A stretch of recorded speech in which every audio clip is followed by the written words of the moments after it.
Hello guys, আসসালামু আলাইকুম।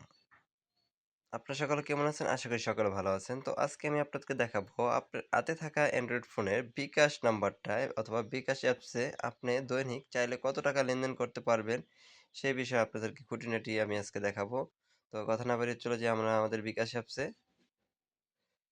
বিকাশ অ্যাপসে এসে আপনি দেখবেন যে এই যে বিকাশের কর্নারে একটা থ্রি ডট আইকন আছে। থ্রি ডট আইকনে ক্লিক করলে আপনি দেখতে পারবেন যে আপনার দৈনিক লিমিট, মাসিক লিমিট, কত টাকা লেনদেন করতে পারবেন, যা আছে ইত্যাদি, ইত্যাদি সবকিছু থাকবে। তো আপনি সেন্ড মানি কত টাকা করতে পারবেন, মোবাইল রিচার্জ কত টাকা করতে পারবেন, ক্যাশ আউট কত টাকা করতে পারবেন, পেমেন্ট কত টাকা করতে পারবেন, অ্যাড মানি কত টাকা করতে পারবেন অথবা কত টাকা কারেন্ট বিল দিতে পারবেন।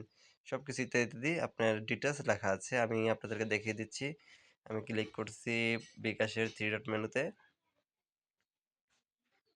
এখান থেকে আপনি চলে যাবেন বিকাশ লিমিট। এই যে লিমিট অপশনে ক্লিক করবেন। লিমিট অপশনে ক্লিক করার পর আপনার দৈনিক লিমিট, মাসিক লিমিট। তো আপনি দৈনিক লিমিটটাই দেখেন আগে। আপনার হচ্ছে গিয়া যে এজেন্ট থেকে ক্যাশ ইন। এজেন্ট থেকে ক্যাশ ইন করতে পারবেন ১০ টি ৫০,০০০ টাকা।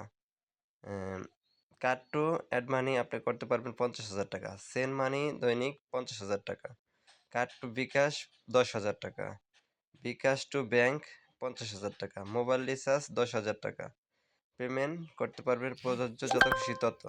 ক্যাশ আউট করতে পারবেন ১০ বারে আপনার ৩০,০০০ টাকা। পে বিল করতে পারবেন প্রযোজ্য নয় যত খুশি তত। ইন্স্যুরেন্স করতে পারবেন প্রযোজ্য নয় যত খুশি তত। ক্রেডিট কার্ড থেকে ক্রেডিট কার্ড থেকে বিল পে করতে পারবেন ১০ টি ৫০,০০০ টাকা। রেমিটেন্স যত খুশি তত। এটা হচ্ছে আপনার বিকাশের দৈনিক লিমিট।